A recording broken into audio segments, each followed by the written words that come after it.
Alrighty, well, it's actually windy. Don't know when that happened, but it feels good. It was kind of hot at work earlier. It was warm at work earlier today. But this is just a video on the Jeep, and if you notice, there's some stuff different. It's dirty, but it's always been dirty, but it's dirtier, maybe. Except the wheels. The wheels are kind of clean. You might notice that AuxBeam light bar on the hood, which is not actually the best place to put it because it blocks my view. I didn't notice that until after I put it on, but I can't put it on the roof because I don't have, well, I can put it on the roof as of right this second. When I put it on, I didn't have enough time to lengthen all the wiring. I just needed to get it on. You also notice there is a hole in the hood with a fan. Another thing you might notice, the clutch fan's gone, and I got another fan right there. You might notice the engine bay is really dirty.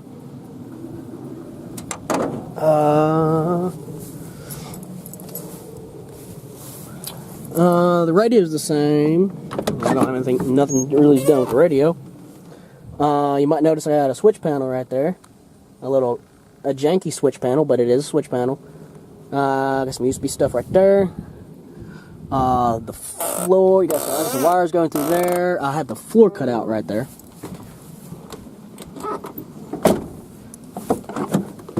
The back was kind of clean, but it's got my toolboxes in it now. I got a 15-inch sub in the back, which doesn't equate to anything. It's not connected. This just came out of my Yukon, because I finally, after 3 years I had my Yukon, I finally pulled the trigger and got two 12 inches to get rid of this 15, because I don't like the way this hits. I like the punchiness of 12s. But something that is connected is, well, I got a whole bunch of stuff. There's a wire I was looking for. Got a 10-inch dual with a 600 watt amp. Then this is actually connected. You might also notice the floor is muddy in the back. And there is a water line. And it goes around the side. And you go up front. There's a water line somewhere right here. There's a water line where my headlight is. And there's also like a water line like right here.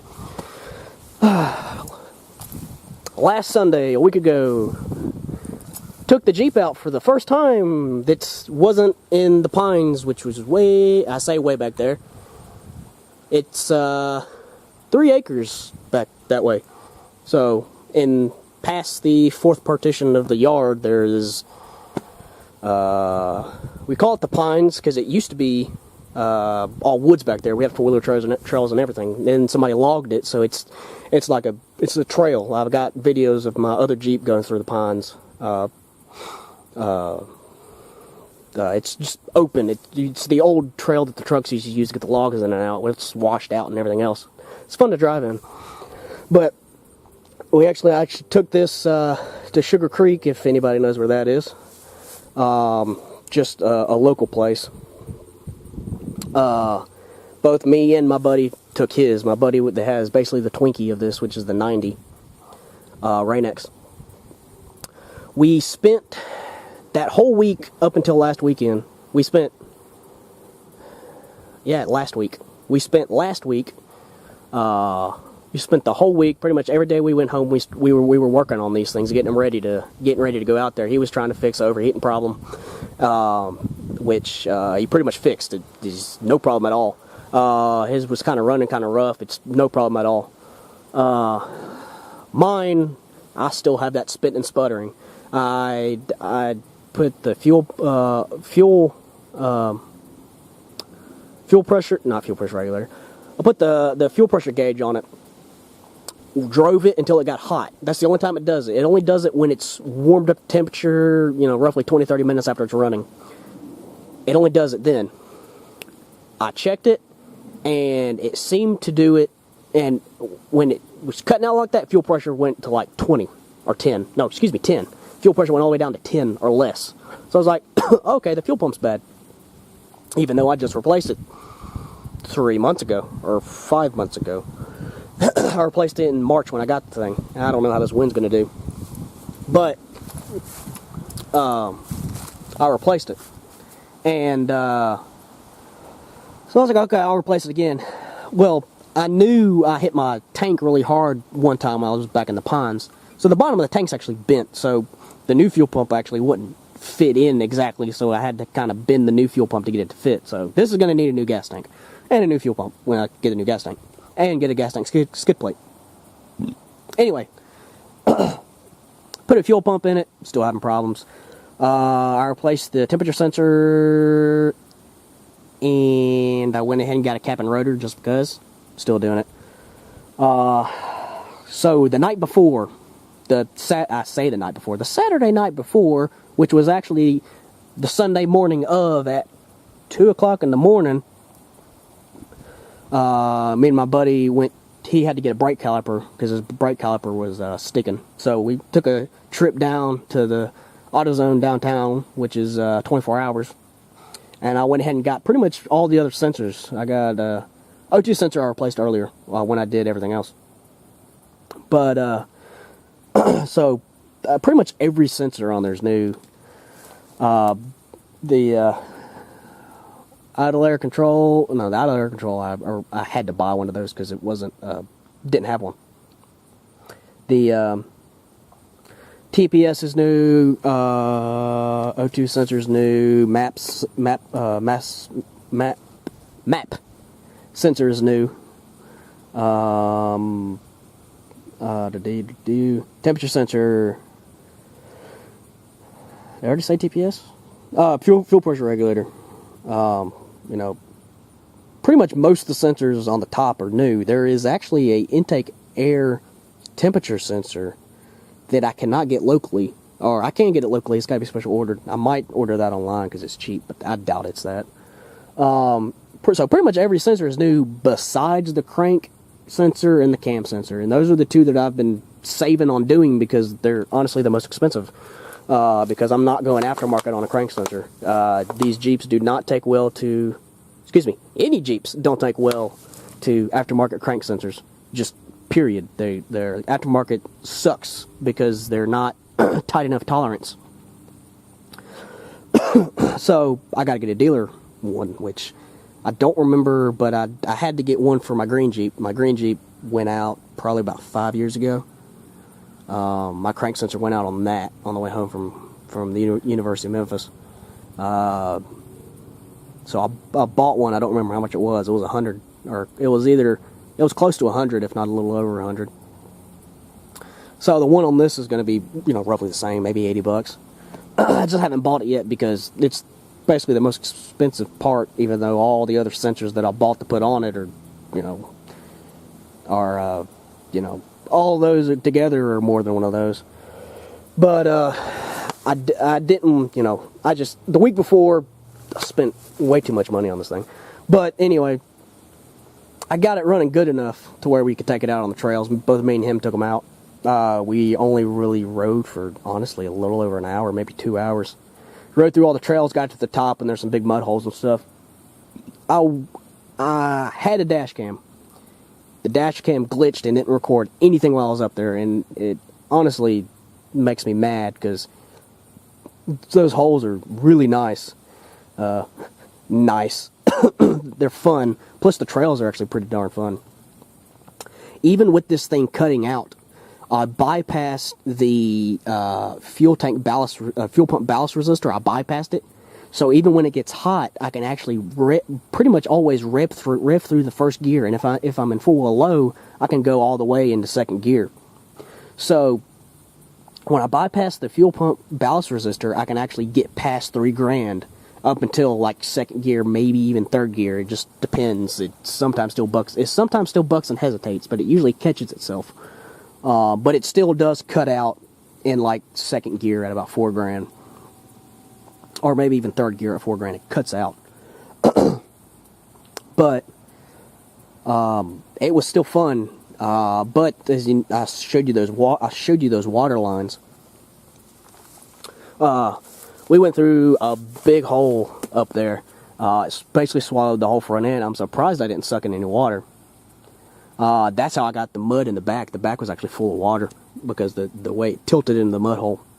But it went up. The water went up to like the middle of my grill.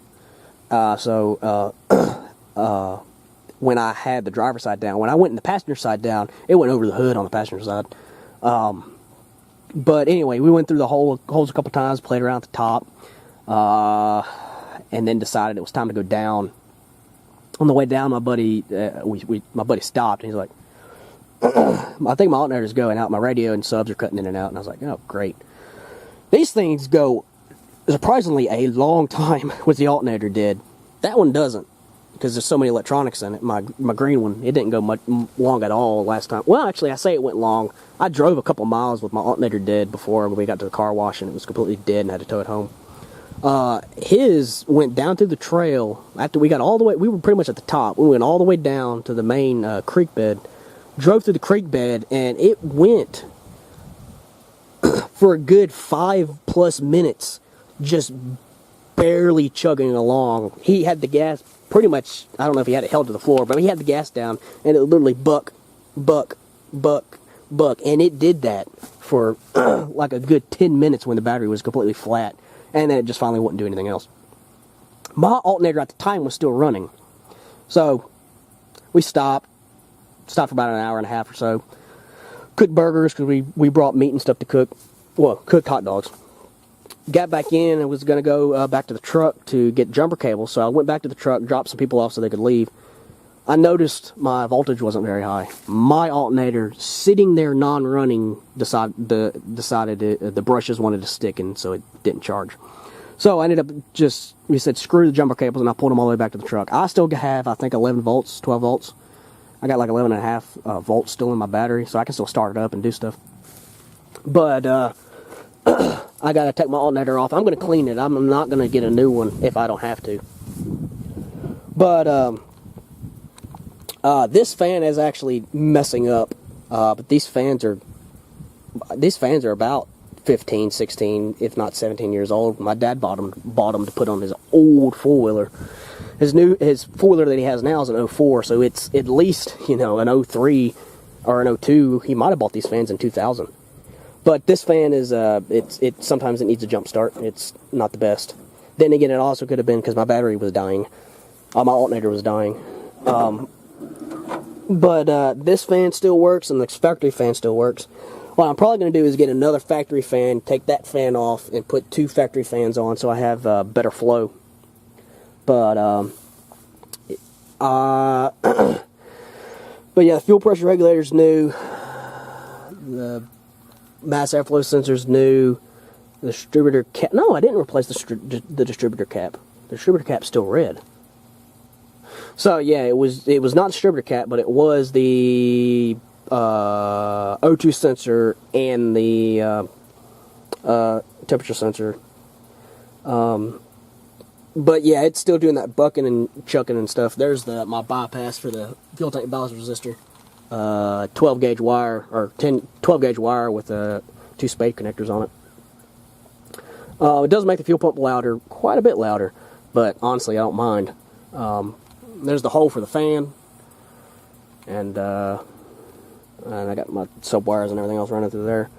But there's my holes for the light bar. But yeah, we only had a week to get everything together and get everything running. So slap the light bar on there, slap the fans on there. The fans all slapped on the night before. The Sunday that we went riding, we didn't go to bed until the sun was coming up. That Sunday, it was 6:30 by the time 6:30 a.m. by the time we got done. So went inside for a 2-hour power nap, and then came back out and left. Came back out, did a little bit more stuff, loaded up and left. Granted, we didn't leave till about noon or 1 o'clock because we honestly had some other stuff. So a little bit of other stuff going on. We had to make a run into town and do some other stuff, so we didn't get back and get into the truck and leave and stuff. But it was still really fun, even though we only got to ride about an hour and a half. It was really nice to finally get this thing out and get it running. But I'm going to take the alternator off, take it apart, clean it up, and I'm actually going to take the AC compressor off for now and mount the pump, mount the alternator where the AC compressor is, and I'm going to move the AC compressor down to the side, down to the a little bit. I plan to try to keep the AC, but if not, then it is what it is. Another thing I did that I thought was a matter with this thing, I thought that the fuel was evaporating the fuel rail, so that's actually exhaust tape. I got it exhaust wrapped all the way down my fuel rail, and just to try to keep it from evaporating. I think it helped a little bit, but what I really need to do is I need to take the I also got some bearings and stuff for my front pinion, but I didn't get a chance to do that. I was going to take my front pinion apart and put a bearing in it because it's loose as heck. But I didn't get a chance to do that because we were on a time crunch. We were working between him and mine for 5 days. Excuse me, 6 days. And one morning to try to get him all ready for to go out and go on the trails. So there wasn't really much time to put the light bar where I wanted to. To put the light bar on the roof, I would have had to lengthen the wires, and I just didn't have enough time to do it.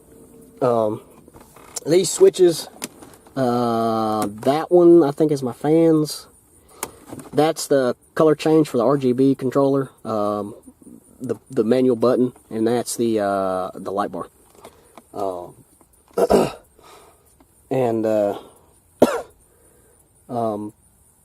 So that's just, a quick little thing. I'm eventually going to get a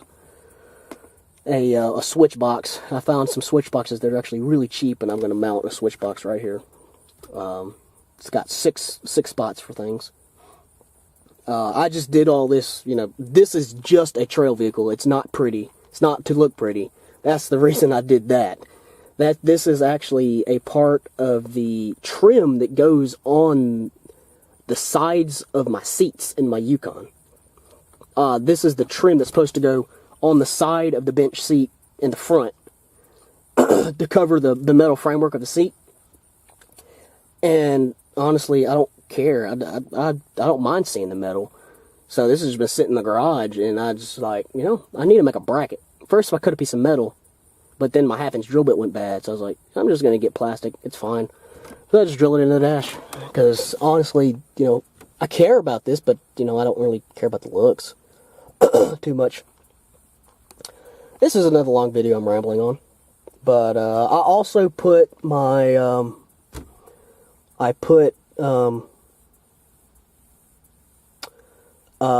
the Azzy Design Works, or Azzy Design Works four-wheel drive shifter linkage on this and on my buddies. We both put them on ours.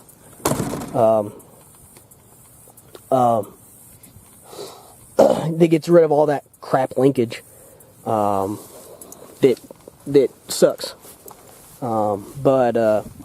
Yeah, these fans are wired to a switch, so there's no override or anything via the vehicle. Pretty much, I run them all the time. Turn the vehicle on, I run them. Turn the vehicle off, I run it for a minute or so, turn them off. It really helps keep the temperatures down on this thing. It didn't start overheating, honestly, until on the way back down through the trails, through the slow ride through the trails. It started overheating. It didn't start overheating, but it started creeping up. And it might have partly been this fan not pulling it out as fast. But this is a 20-minute video now. Honestly, I was just kind of giving an update on this Jeep, which is an update on the process and where I'm at, what's done to it, because I've done a lot of stuff to this thing in that last week. You know, all those sensors replaced, the wiring the fans, wiring the subs, wiring the light bar. So what I'm probably going to do with this one, honestly, I don't want to do it with my green Jeep, but and I might not even do it with this Jeep because I still want a roof rack on this Jeep. I was thinking about getting, there's one company that makes a full kit. It's got the bracket that goes on the side, has the top mount light bar, and has the pod mount light bar, light pods right here. I was, the reason I would want to get that is because the wiring for that thing, I have no easy way of running the wire up to here like I do on my green Jeep. I have it ran through the molding. And even then, I don't really like it because it makes a lot of wind noise. Now that I got two wires going through there. But I actually pulled this out. You can pull this out, and I was actually running it down in between here. But, you know, if I get those bars that go on the side, I can put clips on it. But how long will I have? The light bar is a 50-inch, and that's only 42, so I'd have to make spacers and everything else. But light bars work great. The light bar, I think, was one of the first things I put on. I actually took it on the trails a couple of times in the pines at night with the light bar on it, and man, the light bar helps a lot. Same thing with my green Jeep. The light bar, when I've taken my green Jeep back there, helps a lot. But I'm rambling again, just like always. The front sway bar's off too, but I took it out for once, had fun even with the revving problem. I was still able to have fun, and I honestly never hit the rev limit when it was critical. Because if I needed to do something, I was always in full or low. Once I noticed it started messing up, whenever I needed the power and needed four-wheel drive for something, I put it in full or low. I didn't always put it in full or low. A couple of those mud holes, it was messing up at the top, and a couple of those mud holes I went through in two-wheel drive and didn't have a problem. But if I needed four-wheel drive, I had to put it in full or low because it bogs down too much and starts missing, sputtering, and spitting. I need to check that flywheel, see if there's a crack or a tooth missing. If there's not a crack or a tooth missing, then it looks like I'll be buying a crank position sensor. That's honestly the only other thing that I can think it would be, because like I said, I've replaced every other sensor that all the sensors and stuff that I've replaced are all the sensors that come on when it goes into closed loop, when it starts actually reading off the sensors. Kind of. There's a couple of them that I replaced because I was just getting frustrated and wanted to go and replace it, and I didn't really feel like diagnosing anything because it's, we were on a tight budget, so I was just like, I'll just buy this, and this. A lot of those parts I did keep, though. I'm almost positive I kept most of them. I hope I kept most of them. But anyway, they're all AutoZone lifetime warranty. Granted, lifetime warranty doesn't mean anything if you're out on a trail or something and it goes out. But it is what it is. Might even try to pull that distributor out. I don't really want to pull that distributor out, but I might pull that distributor out and see if something's messed up. I doubt it, though, because it runs way, way too good until it warms up. It's only after it warms up, which is what makes me think that it was one of those sensors that activate when it's closed loop. I couldn't, I've replaced pretty much every closed loop sensor on there. I'm almost positive I replaced them. And that's what's been making me not get, another thing that's making me not get a crank sensor. I don't want to get the crank sensor because crank sensor reads all the time. I would think the crank sensor would only go bad, would not only go bad when it's cold, or hot. But everything has, resistors and diodes, and not necessarily that sensor, but there's resistors, diodes, and all this other stuff that when they get hot, the values change, and if they're old, they mess up. That sensor could have something in it that when it gets hot, it's changing its value and going haywire. That is a very, very likely possibility. So, I'm rambling again. It's another 25-minute video. But just, like I said, an update on the Jeep. It's still the same height it was. No sway bar on the front. I need to take the sway bar off in the rear. But just some of the stuff that I've done, I put subs in it because I wanted a little bit of music while riding. Put the light bar on it because I wanted light because we didn't know how long we were going to ride. We planned on riding all day into the night until his alternator went bad, and then having mine sit made it go bad.